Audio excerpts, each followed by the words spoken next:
नमस्कार, स्वागत है आपका हमारे साथ जुड़ने के लिए। शो की शुरुआत करते हैं आज शाम के 10 सबसे बड़ी खबरों के साथ। मध्य प्रदेश में कुन्नो नेशनल पार्क में एक और चीते की मौत, 4 महीने में 8वें चीते की गई जान। महाराष्ट्र में शिंदे सरकार में विभागों का बंटवारा, अजीत पवार को मिला वित्त मंत्रालय। 100 प्लैनेट की खोज में मदद करेगा चंद्रयान 3, नासा कर रहा है सिग्नल ट्रैक। बाढ़ से बेहाल दिल्ली में बड़ा हादसा, बारिश के पानी में डूबकर 3 बच्चों की मौत। भाजपा नेता विजय सिंह का फतुहा में हुआ अंतिम संस्कार, नम आंखों से नेताओं ने दी विदाई, सम्राट चौधरी रहे मौजूद। एनसीपी नेता अजीत पवार बने महाराष्ट्र के वित्त मंत्री, 8 अन्य मंत्रियों को भी मिले मंत्रालय। बीजेपी मार्च लाठीचार्ज पर बोले ललन सिंह, मिर्च पाउडर फेंकिएगा, कानून तोड़िएगा तो होगी लाठीचार्ज, मोदी पर लगाया आरोप। कल्याणपुर में बिन बुलाए बारातियों ने शादी में काटा बवाल, दुल्हन के चाचा की पीट पीट कर हत्या। सहारनपुर के कई इलाके जलमग्न, सीएम योगी ने हवाई सर्वे पर बाढ़ प्रभावितों से की मुलाकात। अब खबरें विस्तार से। मध्य प्रदेश के कुनो नेशनल पार्क में एक और चीते की मौत। आपको बता दें कि 4 महीने में 8वें चीते की गई है जान। इस हफ्ते 2 चीते की जान गई है। दक्षिण अफ्रीका के नामीबिया से लाए गए थे चीतों में से अब तक 5 में से 3 शावकों की मौत हो चुकी है। मध्य प्रदेश के कुनो नेशनल पार्क में एक बार फिर खबर आई है कि शुक्रवार के एक और नर चीते की मौत हो गई है, जिसका नाम सूरज था। अधिकारियों का कहना है कि अभी तक इसकी मौत का कारण साफ पता नहीं चल पाया है। पिछले 4 महीने में कुनो नेशनल पार्क में 8वें चीते की मौत है। इस हफ्ते 2 चीते की जान गई है, जिससे पहले मंगलवार को नर चीते तेजस की मौत हुई थी। उसकी गर्दन पर चोट के निशान मिले थे। रिपोर्ट के मुताबिक दक्षिण अफ्रीका के नामीबिया से 5 चीते लाए गए थे, जिसमें 3 शावकों की अब तक मौत हो चुकी है। में से 6 साल का चीता उदय भी शामिल है, जिसने अप्रैल में दम तोड़ा था। इससे पहले चीते सासा की भी मौत हो चुकी थी। 17 सितंबर 2022 को प्रधानमंत्री नरेंद्र मोदी ने अपने जन्मदिन पर नामीबिया से 8 चीते कुनो नेशनल पार्क में रिलीज किए थे। इस साल 18 फरवरी को साउथ अफ्रीका से 12 और चीते को कुनो में छोड़ा गया था। यानी कुल मिलाकर नामीबिया और साउथ अफ्रीका से 20 चीते लाए गए थे। दक्षिण अफ्रीका और नामीबिया से लाए गए कुल 20 चीतों में से अब तक 5 चीते जो हैं दम तोड़ चुके हैं। नामीबिया से लाई गई माता चीता ज्वाला ने 4 शावकों को जन्म दिया। ऐसे 3 शावकों की मौत हो गई है। चौथा शावक बीमार चल रहा है। कुनो नेशनल पार्क में सबसे पहले मादा चीता सासा की मौत हुई थी। सासा कुनो नेशनल पार्क मौसम में ढल नहीं पाई और बीमारी की वजह से उसकी मौत हो गई। अब सिर्फ 15 चीते ही बचे हैं। चीता प्रोजेक्ट में पहले ही कहा गया था कि पहले साल आए 20 चीतों में से 10 यानी 50% भी सर्वाइव कर जाती है तो यह प्रोजेक्ट सफल माना जाएगा। महाराष्ट्र में मंत्रिपरिषद का विस्तार आखिरकार कर दिया गया। मुख्यमंत्री एकनाथ शिंदे, उप मुख्यमंत्री देवेंद्र फडणवीस और अजीत पवार के बीच कई दिनों से चल रही मैराथन बैठकों के बीच शुक्रवार को विभागों का बंटवारा कर दिया गया। जानकारी के मुताबिक अजीत पवार को वित्त और योजना विभाग की जिम्मेदारी सौंपी गई है और छगन भुजबल को खाद्य और नागरिक आपूर्ति विभाग सौंपा गया है। दिलीप वालसे पाटिल को सहकारिता, अदिति तटकरे को महिला और बाल विकास, धनंजय मुंडे को कृषि की जिम्मा दी गई है। 100 प्लैनेट की खोज में मदद करेगा चंद्रयान 3। बताया जा रहा है कि नासा कर रही है इसकी सिग्नल ट्रैक। भारतीय अंतरिक्ष अनुसंधान संगठन इसरो ने देश के तीसरे चंद्र मिशन चंद्रयान 3 का प्रक्षेपण कर दिया है। दोपहर 2:35 पर इसे प्रक्षेपित किया गया था और इससे पहले पीएम मोदी ने सोशल मीडिया के माध्यम से तीसरे चंद्रयान मिशन के लिए शुभकामनाएं दी। उन्होंने ट्वीट करके कहा कि भारतीय अंतरिक्ष के क्षेत्र में 14 जुलाई 2023 का दिन हमेशा स्वर्ण अक्षरों में अंकित रहेगा तथा यह राष्ट्र की आशाओं और सपनों को आगे बढ़ाएगा।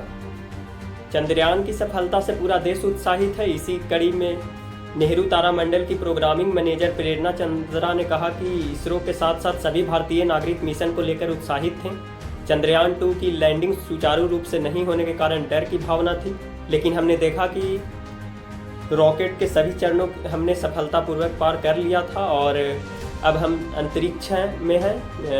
मिशन हमें बाहरी अंतरिक्ष में एक अन्य 100 प्लैनेट की खोज में मदद करेगा जो जीवन को बनाए रख सकते हैं। बाढ़ से बेहाल दिल्ली में शुक्रवार को बड़ा हादसा हो गया। उत्तरी पश्चिमी जिले में मुकंदरपुर में पानी में डूबकर 3 बच्चों की मौत हो गई है। बताया जा रहा है कि तीनों बारिश के पानी में नहाने गए थे। दिल्ली पुलिस ने 100 को बरामद कर लिया है। मामले की जांच की जा रही है। बताया जा घटना करीबन 3 बजे की है। पुलिस ने तीनों 100 को बरामद करके परिवार को सौंप दिया है और घटना के बाद उनके परिजनों में चित्कार का माहौल बना हुआ है। गौरतलब है कि दिल्ली में पिछले दिनों भारी बारिश हुई थी। बाढ़ग्रस्त इलाकों के अलावा दूसरे स्थान पर भी जलभराव है। बाढ़ग्रस्त इलाकों में भी बहुत से लोग और बच्चे नहाने और मस्ती करने पहुंच रहे हैं। यह खतरनाक और जानलेवा साबित हो सकता है। मुख्यमंत्री अरविंद केजरीवाल स्थानीय लोगों से अपील की है कि कृपया पानी भरे हुए इलाके के समीप ना जाएं। बिहार में लाठीचार्ज में मारे गए भाजपा नेता विजय सिंह का शुक्रवार को फतेहू में अंतिम संस्कार किया गया। भाजपा प्रदेशाध्यक्ष सम्राट चौधरी समेत भाजपा के कई नेता मौजूद रहे। एसएसपी ने बताया कि पुलिस की पिटाई से विजय सिंह की मौत की बात कही जा रही है। इस दौरान पार्टी के सभी वरिष्ठ नेतागण और हजारों की संख्या में कार्यकर्ता उपस्थित रहे। विजय सिंह की मौत पर बिहार भाजपा के ट्वीट कर लिखे, नम आंखों से विजय जी को अंतिम विदाई। बिहार के शिक्षक, नौजवान, किसान और महिलाओं की आवाज़ को उठाते हुए महागठबंधन से बलिदान हुए। पार्टी के सभी वरिष्ठ नेतागण और हजार की संख्या में उपस्थित कार्यकर्ता और आम जनसभा शामिल होकर नम आंखों से विदाई दी। बिहार भाजपा ने लिखा कि भाजपा उनके बलिदान को जाया नहीं जाने देगी। बता दें कि पटना में भाजपा नेता और जहानाबाद जिले के महामंत्री विजय कुमार सिंह की मौत हो गई। भाजपा ने आरोप लगाया कि पुलिस के लाठीचार्ज के दौरान विजय कुमार घायल हुए थे, उसके बाद उन्होंने दम तोड़ दिया। जेडीयू के राष्ट्रीय अध्यक्ष ललन सिंह मीडिया के सामने आए। उन्होंने कहा कि बीजेपी बिना किसी वजह से घटना को तूल दे रही है। ये झूठ आरोप लगा रही है कि लाठीचार्ज से उनके नेता की मौत हुई है। उन्होंने कहा कि मिर्च पाउडर फेंकिएगा, कानून तोड़िएगा तो लाठीचार्ज होगा। और इससे बोलते हुए मोदी पे भी आरोप लगाए इन्होंने। बीजेपी के विधानसभा मार्च के दौरान पटना में लाठीचार्ज की घटना को सही ठहराया। उन्होंने कहा कि प्रशासन ने अपना काम किया। बीजेपी वालों ने पुलिस पर मिर्च पाउडर फेंका और प्रतिबंधित क्षेत्र में जाकर कानून तोड़ा। इसके बाद पुलिस प्रशासन ने अपना काम किया।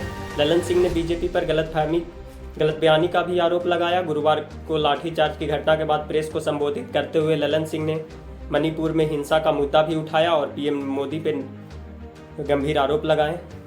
पटना में गुरुवार को विधानसभा मार्च के दौरान बीजेपी कार्यकर्ता और नेताओं पर विधानसभा मार्च के दौरान जमकर लाठीचार्ज किया गया। सांसद जनार्दन सिंह सग्रीवाल भी घायल हो गए। पर से आए बीजेपी नेता विजय सिंह की मौत हो गई। उसके बाद भाजपा नेताओं ने कहा कि लाठीचार्ज से ही विजय सिंह की मौत हुई है और सैकड़ों कार्यकर्ता बुरी तरह घायल हो गए। शुक्रवार को बीजेपी ने काला दिवस मनाया और सड़कों पर आकर प्रदर्शन किया। बीजेपी ने विधानसभा और विधान परिषद में इस मुद्दे पर हंगामा किया, जिससे दोनों सदनों को स्थगित कर दिया गया। बिहार के समस्तीपुर जिले में बिन बुलाए बारातियों ने शादी में जमकर बवाल काटा। लड़की वालों से हुए विवाद के बाद आरोपियों ने दुल्हन के चाचा को पीट कर मार दिया। मामला कल्याणपुर थाना इलाके के रामपुरा हाट के पास का है। मुजफ्फरपुर जिले से आई बारात में कुछ युवक नाचते हुए हुड़दंग करने लगे। जब लड़की वालों ने टोका तो उन्होंने बारात की गाड़ी में तोड़फोड़ कर दी। फिर दोनों पक्षों में हुई मारपीट में दूल्हे की चाचा की मौत हो गई। मृतक की पहचान रामपुर गांव के निवासी 40 वर्षीय नारायण महतो के रूप में हुई है। वे दुल्हन के चाचा थे। इस घटना से आक्रोशित लोगों ने रामपुर में शुक्रवार सुबह समस्तीपुर दरभंगा रोड को जाम कर दिया। वे हत्यारों की गिरफ्तारी की मांग कर रहे हैं। सूचना पर पुलिस पहुंची, मामले की जांच में जुट गई। मिली जानकारी के अनुसार समस्तीपुर जिले के रामपुर गांव में मुजफ्फरपुर के नोटा में बारात आई थी। बारात में शामिल होकर कल्याणपुर चौक से कुछ युवक डांस करते हुए लड़की वालों के गेट तक चले गए। बारात में उन युवकों को डांस करते देख लड़की के परिवार वालों के साथ गांव के लोगों ने एतराज जताया। उन्होंने यह कहते हुए जाने को कहा कि बिन बुलाए क्यों आ गए थे। बताया जाता है कि उस समय डांस करने वाले युवक चुपचाप चले गए। बाद में अचानक कुछ युवक टोली पहुंची और बारात की गाड़ी में तोड़फोड़ कर दी। इस पर गांव वाले लोग भी युवाओं पर टूट पड़े। उस दौरान बचाव करने पहुंचे लड़की के चाचा को उपद्रवी लड़कों ने पटक कर ईंट से प्रहार किए और जिससे उनकी मौत हो गई। इससे शादी का माहौल गम में बदल गया। मुख्यमंत्री योगी आदित्यनाथ शुक्रवार को खुद कांवरियों के बीच पहुंचे। मोदीपुरम में सीएम योगी हेलीकॉप्टर छोड़कर कांवरियों के पास पहुंचे और हाथ जोड़कर उनका स्वागत करते हुए पुष्प वर्षा की। इस दौरान योगी के नारे लगते रहे। अपने बीच मुख्यमंत्री को देख कांवरियों से भी गजब का उत्साह देखने को मिला। इस दौरान मंत्री स्वतंत्र देव भी मौजूद रहे और उन्होंने भी कांवरियों पर पुष्प वर्षा की। सीएम योगी और मंत्री स्वतंत्र देव दोनों अचानक हेलीकॉप्टर से यहां पहुंचे थे। अचानक सीएम के पहुंचने पर अधिकारियों को कड़ी मशक्कत करनी पड़ी। इस दौरान कांवरियों के सैलाब को काबू करने में पुलिस के पसीने छूट गए। योगी की एक झलक पाने को बेताब कांवरियों की भी बेताबी देखी गई। योगी ने हेलीकॉप्टर से मेरठ की ओर पहुंचकर ग्लोबल हॉस्पिटल के सामने पुष्प वर्षा की। इससे पहले सहारनपुर में बाढ़ प्रभावित इलाकों का योगी ने हवाला लिया। वहां राहत कार्यों का हाल जाना और कहा कि सरकार सभी की मदद कर रही है, किसी को परेशान होने नहीं दिया जाएगा। आज के लिए इतना ही, अब दीजिए इजाज़त। नमस्कार।